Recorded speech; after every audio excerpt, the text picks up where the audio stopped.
মাধ্যমিক question bunch Duff and dot 2024 page number 336 রয়েছে Baranagar Ramakrishna Mission Ashram high school HS.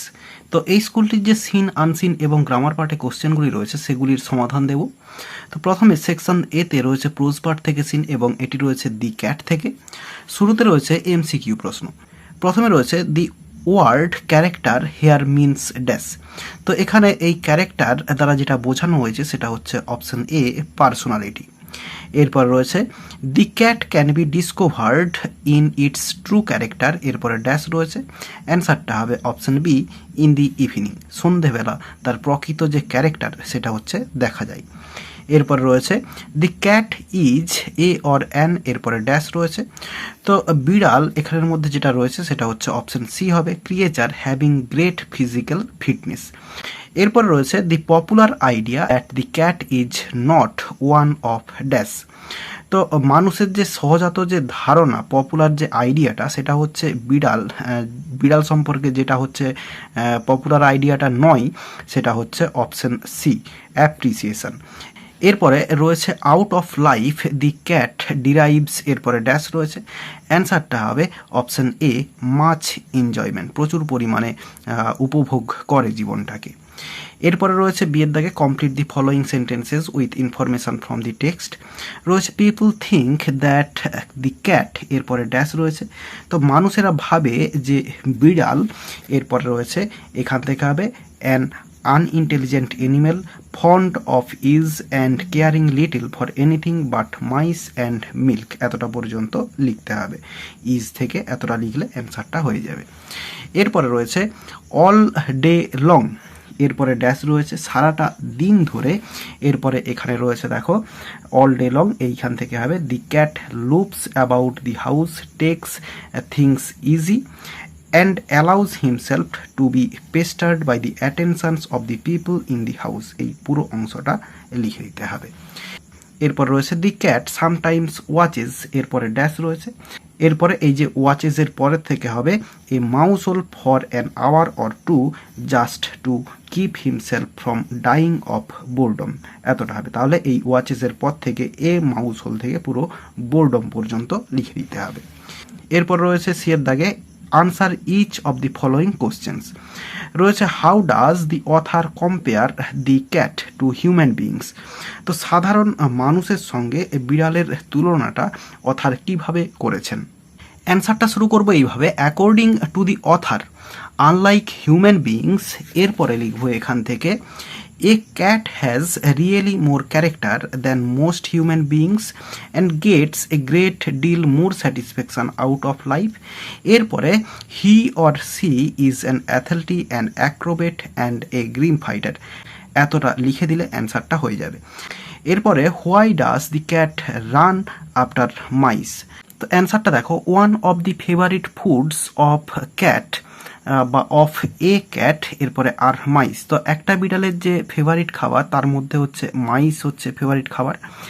এবং এরপরে লিখবো এখানে to pass the time away he sometimes watches a mouse hole for an hour or to just to keep himself from dying boredom, এতটা পর্যন্ত লিখবো। তাহলে আমরা লিখলাম কি one of the favourite foods of a cat are mice and, এবং এরপরে লিখব to pass the time away he sometimes watches a mouse hole for an hour or to just to keep himself from dying of boredom. এরপরে রয়েছে দুইয়ের দাগে poetry part থেকে scene রয়েছে এবং এটি রয়েছে স্নেল থেকে। শুরুতে রয়েছে এমসিকিউ প্রশ্ন, it seems the snail গ্রিউ with his dash, অ্যান্সারটা হচ্ছে অপশন ডি হাউস। তো তার যে সেল সেটাই হচ্ছে তার বাড়ি এবং সেটার সঙ্গেই সে বেড়ে উঠেছে বা জন্মগ্রহণ করেছে। এরপরে the snail hides himself from dash. তো স্নেল অর্থাৎ শামুক লুকিয়ে যায়, হিমসেলফ নিজেকে লুকিয়ে দেয়, ফ্রম ড্যাশ, অ্যান্সারটা হচ্ছে অপশন সি স্টর্ম থেকে। এরপর রয়েছে the snail sticks close to dash. অ্যান্সারটা দেখো রয়েছে প্রথমে অপশানগুলো রয়েছে গ্রাস রয়েছে, লিফ রয়েছে, ফ্রুট রয়েছে এবং তারপর রয়েছে অল অফ দিজ। তো এগুলো সবার সঙ্গেই আটকে থাকে, অপশান ডি হবে অ্যান্সার অল অফ দিজ। এরপরে রয়েছে William Cowper is a poet of dash. তো বলছে উইলিয়াম কাউপার কোথাকার কবি। এরপরে রয়েছে বিয়ের দাগে আনসার দি ফলোয়িং কোশ্চেন্স রয়েছে where is the snail commonly seen. তো স্নেলকে সাধারণভাবে কোথায় দেখা যায়। তো দেখো অ্যান্সারটা শুরু করব এইভাবে, দি স্নেল থেকে শুরু করব। দি স্নেল, এরপরে ইজ লিখবো এখানে, দি স্নেল ইজ কমনলি সিন, এরপরে টু স্টিক আটকে থাকতে দেখা যায় সাধারণভাবে, এরপরে two glass or leaf or fruit or ওয়াল, যা আছে এতটা পর্যন্ত লিখে দেবো এবং ফুল স্টপ দিয়ে দেবো। তাহলে আমরা লিখব দি স্নেল থেকে, the snail is commonly seen to stick, এরপরে টু থেকে যা আছে ওয়াল পর্যন্ত লিখে দেবো, অ্যান্সারটা হয়ে যাবে। এরপর রয়েছে when does the snail hide in his house. বলছে শামুকটি তার বাড়িতে কখন লুকিয়ে যায়। তো অ্যান্সারটা শুরু করব এই দি স্নেল থেকে, দি স্নেল, এরপরে যে হাইড আছে এটাকে হাইডস করব ইন দি হাউস, এরপরে সিকিউরলি, এরপরে লিখব এই হোয়েন থেকে, when danger imminent betides of storm or other harms besides of weather, এতটা পর্যন্ত লিখে দেবো। তাহলে অ্যান্সারটা আবার বলছি, দেখো the snail hides in the house securely, বা এখানে দি হাউসের জায়গায় হিজ হাউসও করতে পারি, এই দিয়ের জায়গায় আমরা করতে পারি his house securely, when danger eminent, যা আছে পুরো একদম ওয়েদার পর্যন্ত লিখে দিব। এরপর একটি আনসিন রয়েছে, তো চলো আনসিনের মানেটা বলে দিই। For years West Indian cricket had been a mace. তো বলছে কয়েক বছর ধরে ওয়েস্ট ইন্ডিয়ান যে ক্রিকেট, অর্থাৎ ওয়েস্ট ইন্ডিজের যে ক্রিকেট, সেটা হচ্ছে একেবারে জঘন্য অবস্থায় পৌঁছে গিয়েছিল। Overall standards had diminished sharply. তো সর্বোপরি যে ক্রিকেটের যে কোয়ালিটিটা, স্ট্যান্ডার্ডটা, সেটা হচ্ছে পুরোপুরি একেবারে নষ্ট হয়ে গিয়েছিল শার্পলি, অর্থাৎ তাড়াতাড়িভাবে। Test victories were hard to come by, অর্থাৎ টেস্ট ক্রিকেটে জয়ী হতে পারছিল না। And one day cricket was a disaster, এবং ওয়ান ডে ক্রিকেটটা এটা প্রায় একেবারে ধ্বংসপ্রাপ্ত হয়ে গিয়েছিল, অর্থাৎ খেলতেই পারছিল না, এরকম একটা অবস্থায় পৌঁছে গিয়েছিল। দি Lloyds Richards era was followed by one of utter confusion. বলছে লয়েড রিচার্ডের যে এরাটা, অর্থাৎ যুগটা বিশৃঙ্খল অবস্থায় পৌঁছে গিয়েছিল। Captains, selectors, coaches fell by the way. তো ক্যাপ্টেন, যারা সিলেক্টরস এবং কোচেস, তারা হচ্ছে পুরো ব্যর্থ হয়ে গিয়েছিল। Crowds which would flock to the grounds vanished. তো জনতা বা স্পেকটেটর্স, অর্থাৎ দর্শক, যারা হচ্ছে মাঠে দল বেঁধে আসতো, তারাও হচ্ছে অদৃশ্য হয়ে গিয়েছিল। Add revenue from টেলিভাইজড matches fail sharply. তো বলছে যে অ্যাড রেভিনিউটা, অর্থাৎ খেলার সময় টিভিতে অ্যাড দেখিয়ে যে টাকা পয়সা আসতো, সেটাও কিন্তু তাড়াতাড়িভাবে পতন ঘটেছিল সেটার। The mighty West Indians were now scraping at the bottom of the victory barrel. বলছে এই যে বৃহৎ ওয়েস্ট ইন্ডিয়ান যে টিম, ক্রিকেট টিম, যারা একসময় পৃথিবীতে দাপিয়ে বেরিয়েছিল, তা সেটা হচ্ছে এখন প্রায় টুকরো টুকরো হয়ে গিয়েছে, একেবারে জয় প্রায় আসছিলই না, বা জয় পাচ্ছিলই না তারা, বা জিততে পারছিল না। বেরিং 3 or 4 প্লেয়ার্স, 3-4 প্লেয়ার বাদে, the others had very little money. তো অন্যান্য যে সমস্ত প্লেয়াররা, তাদের খুব অল্প পরিমাণে টাকা ছিল, to show for their efforts, তাদের প্রচেষ্টা দেখাতে, বা তারা যে ক্রিকেটটা খেলবে এর জন্য খুব কম টাকা পাওয়ার জন্য তারা হচ্ছে তার ইন্টারেস্টটা হারিয়ে ফেলেছিল। Money had split the West Indian team spirit. তো ওয়েস্ট ইন্ডিয়ানের যে টিম স্পিরিট, সেটা হচ্ছে বিভক্ত করে দিয়েছিল এই টাকা পয়সায়। Spurning immensely offers made by the West Indian Cricket Board, top-ranking professionals like Chris Gayle, Dian Bravo, and their friends opted to play for the IPL clubs and earn millions, not bothered with the fact that the West Indian national team was getting routed all over the world. তো বলছে West Indian cricket বোর্ডের দ্বারা যে অল্প পরিমাণ টাকাটা offer করা হচ্ছিল, সেটাকে প্রত্যাখ্যান করে দিয়ে শীর্ষ সারির যে সমস্ত প্রফেশনাল ক্রিকেটাররা, যেমন ক্রিস গেল, ডায়ান ব্র্যাভো এবং তাদের বন্ধুরা, তারা হচ্ছে ভারতের যে আইপিএল ক্লাবসগুলো, তাদের হয়ে খেলে মিলিয়ন মিলিয়ন টাকা তারা হচ্ছে কামিয়েছিল। তারা বিব্রত হচ্ছিল না এই ব্যাপারটাতে যে ওয়েস্ট ইন্ডিয়ান যে ন্যাশনাল ক্রিকেট টিম সেটা হচ্ছে ছত্রভঙ্গ হয়ে যাচ্ছিল, এটাতে তারা বিব্রত হচ্ছিল না। Even for players who served West Indian cricket nobly rewards were মেগার।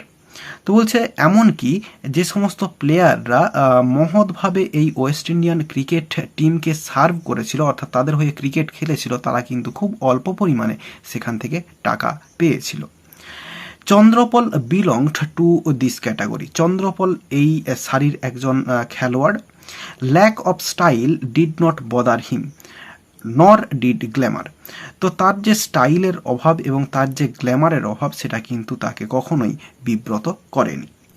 He did not mind appearing before the cricket world with black zinc ointment all over his face as protection from the sun. তিনি বিব্রত হতেন না cricket বিশ্বের কাছে এই black zinc প্রলেপ দিয়ে all over his face, যেটা তিনি তার মুখে মাখতেন, অ্যাজ প্রোটেকশন ফ্রম দি সান, সূর্যের আলো বা রোদ থেকে প্রোটেকশনের জন্য। Such affliction had been borne even by great cricketers of the past. বলছে এরকম যে ভোগান্তি সেটা হচ্ছে আগেও যে সমস্ত মহান ক্রিকেটাররা অতীতে ছিলেন তাদের ক্ষেত্রেও এটা হয়েছিল বা তারাও এটা অনুভব করেছিলেন। Neither well educated nor professionally trained the West Indian players of the past worked in icy cold England during off seasons carrying bricks at building sites. তো বলছে নাইদার ওয়েল এডুকেটেড, অর্থাৎ তারা ভালোভাবে শিক্ষিতও ছিল না, নর প্রফেশনালি ট্রেন্ড, এবং professionally তারা প্রশিক্ষণপ্রাপ্তও ছিল না। এই সমস্ত যে ওয়েস্ট ইন্ডিয়ান প্লেয়াররা, খেলোয়াড়রা, তারা অতীতে আইসি কোল্ড অর্থাৎ ঠান্ডাতে ইংল্যান্ডে কাজ করতো ডিউরিং অফ সিজন, অর্থাৎ ক্রিকেটের যে অফ সিজন চলতো সেই অফ সিজনে। ক্যারিং ব্রিক্স, ইট বইতো, অ্যাট বিল্ডিং সাইটস, যেখানে বিল্ডিং তৈরি হতো সেইখানে তারা ইট বইতো। Unfortunately, the inherent poverty of the mother islands failed to provide the West Indian youngsters with decent education or employment skills. তো বলছে দুর্ভাগ্যবশত এই যে সহজাত পোভার্টিটা অর্থাৎ দারিদ্রতাটা, এই যে দ্বীপগুলো সেখানে হচ্ছে তারা হচ্ছে ব্যর্থ হয়েছিল ওয়েস্ট ইন্ডিজের যে সমস্ত ইয়াংস্টার্স, যুবকরা, তাদেরকে উপযুক্ত শিক্ষা এবং কাজের যে স্কিল সেগুলো প্রদান করতে। It is here we should contrast them with Indian conditions. বলছে এখানেই আমরা ভারতীয় যে কন্ডিশন এটার সঙ্গে পার্থক্য করতে পারি। Despite its huge size, very few people played cricket in India as the game was ignored in rural parts. তো বলছে এর বৃহৎ আকার হওয়া সত্ত্বেও, ভারতবর্ষের বৃহৎ আকার হওয়া সত্ত্বেও খুব কম সংখ্যক মানুষেরা এই খেলাটা, ক্রিকেট খেলাটা খেলতো ভারতবর্ষে। একটা খেলা হিসেবে এটা হচ্ছে রুরাল পার্টস অর্থাৎ গ্রাম্য অঞ্চলে এটাকে ইগনোর করা হতো। বাট আরবান ল্যাডস, কিন্তু শহরতলির যে সমস্ত ছেলেরা হু প্লেড দি গেম, যারা হচ্ছে খেলাধুলো করেছিল বা যারা এই খেলাটা খেলতো, ওয়ার অ্যান এডুকেটেড লট, তারা যথেষ্ট পরিমাণে শিক্ষিত ছিল, and had a city upbringing, এবং তারা নগরে বা শহরে বড় হয়ে উঠেছিল। দে হ্যাড গুড জবস, তাদের ভালো চাকরি ছিল। They did not make much money, তাদের যথেষ্ট পরিমাণে টাকা পয়সা ছিল না। ফ্রম দি গেম, অর্থাৎ গেম ওই খেলা থেকে যথেষ্ট পরিমাণে টাকা পেত না। But there was always enough to fall back on apart from the job, কিন্তু তারা জব থেকে যে পরিমাণ টাকাটা পেত সেটা হচ্ছে এখানে তাদের হচ্ছে ব্যাকআপ হয়ে যেত আর কি। And the pension it carried, এবং তারপরে তারা পেনশনটাও পেত। Even the civil services had it stars, তো এমনকি সিভিল সার্ভিসেও এদের স্টার্স ছিল, অর্থাৎ ক্রিকেট এর যে খেলোয়াড় তারা ছিল। Madras state fast bowler C.R. রঙ্গচারী, who clean bowled Don Bradman in Australia, was a government employee. তো বলছে ম্যাড্রাস রাজ্যের যে বোলার C.R.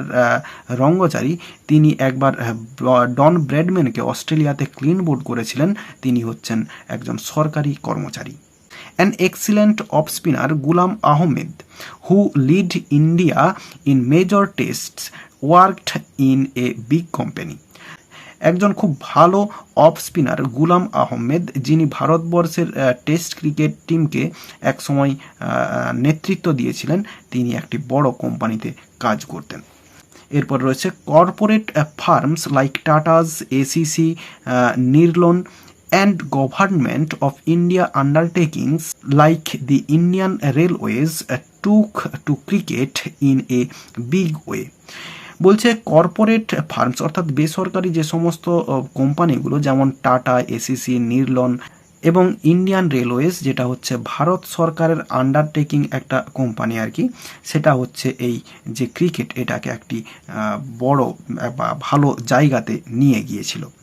আন্ডার ব্রিটিশ টিউটলেজ অর্থাৎ ব্রিটিশদের তত্ত্বাবধানে অ্যান্ড ইন্ডিয়ান রয়্যাল হাউসেস এবং ভারতবর্ষের যে সমস্ত ঐতিহ্যবাহী যে বাড়িগুলো তাদের তত্ত্বাবধানে cricket flourished under the auspices of the Ranji Trophy. তো রঞ্জি ট্রফি, যেটা রঞ্জি ট্রফির যে পৃষ্ঠপোষকতা, সেখানে ক্রিকেটটা অনেকটা উন্নতি সাধন হয়েছিল। Mind you progress was slow, বলছে যদিও প্রোগ্রেসটা স্লো ছিল, and so was the flow of money, তো যে টাকার যে ফ্লোটা সেটাও কিন্তু কম ছিল।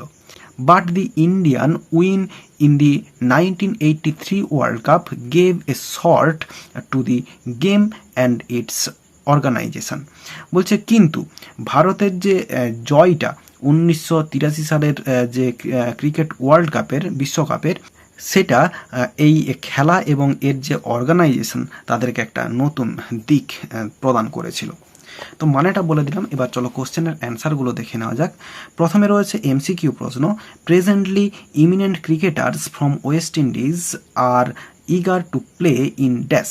অ্যান্সারটা হচ্ছে option D, Indian Premier league.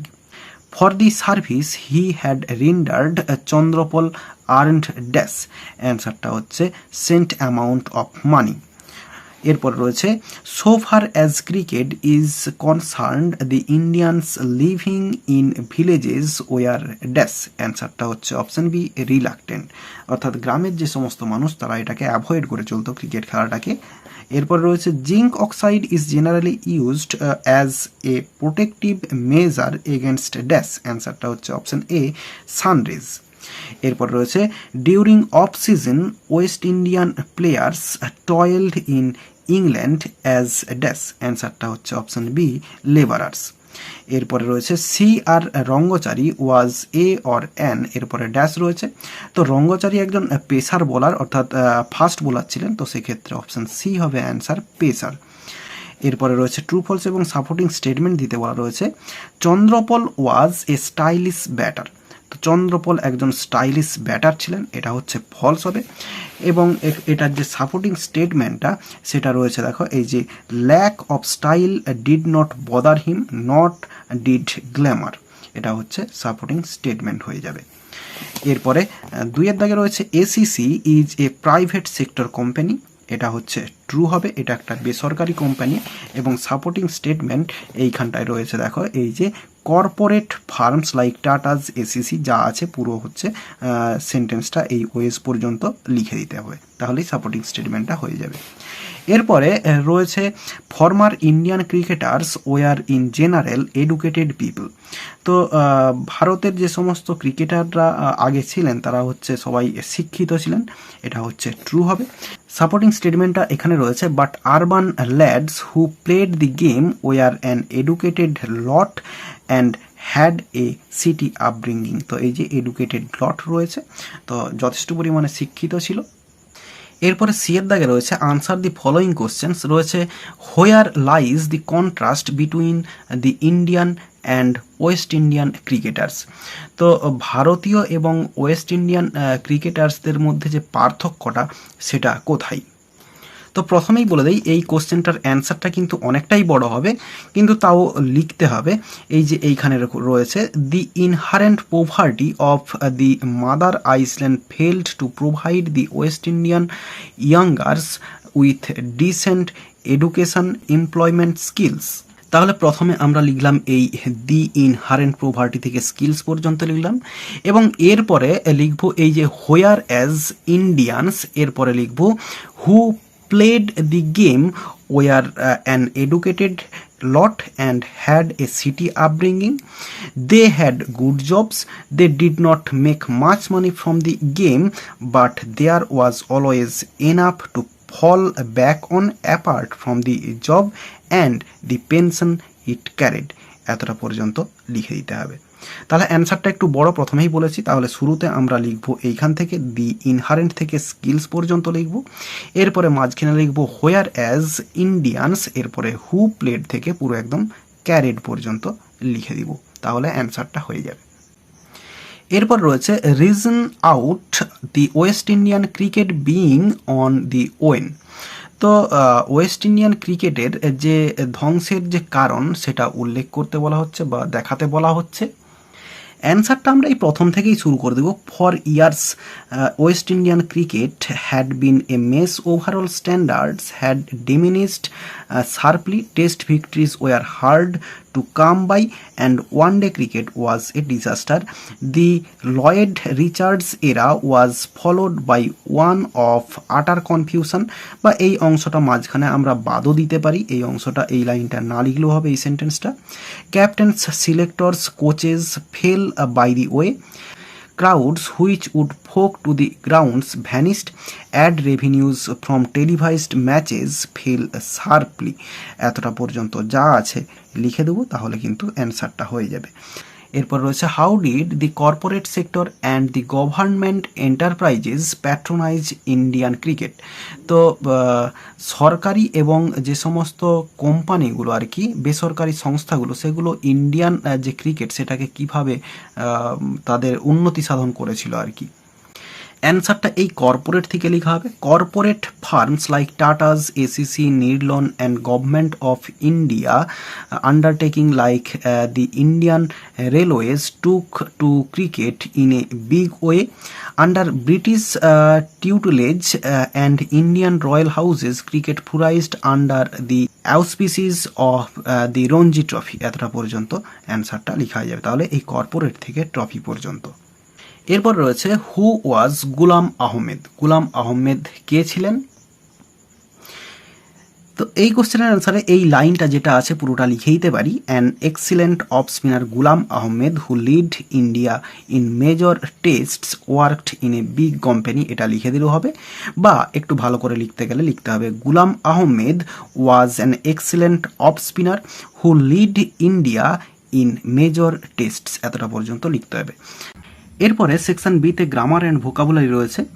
চারের দাগে রয়েছে write the correct alternatives to fill in the blanks. রয়েছে though I tendered I objection to dash to go. To আছে মানে ভার্বের প্রেজেন্ট ফর্ম হবে, তারপরে to go to his place. বলছে যদিও আমি অবজেকশন করেছিলাম বা আমি অস্বীকার করেছিলাম তার প্লেসে যাওয়ার বা তার জায়গাতে যাওয়ার, the man left no stone dash unturned to convince me and finally it caused my dash anger হবে। তাহলে যদিও আমি ওই লোকটির বাড়িতে যেতে আমি অস্বীকার করেছিলাম, তাও ওই লোকটি আমাকে কনভাইন্স করার জন্য সমস্ত কিছু করেছিল এবং অবশেষে এটা হচ্ছে আমার রাগের কারণ হয়েছিল। এরপরে হচ্ছে পাঁচের দাগের এতে রয়েছে আর্টিকেল প্রিপোজিশন। রয়েছে মিস্টার দাস ইজ ড্যাশ, এখানে হবে an officer in ministry of defence. তো এখানে একজন অফিসার হচ্ছে মিস্টার দাস, মিনিস্ট্রি অফ ডিফেন্সের। He is dash, he is the youngest officer there, সেখানে সব থেকে ছোট অফিসার।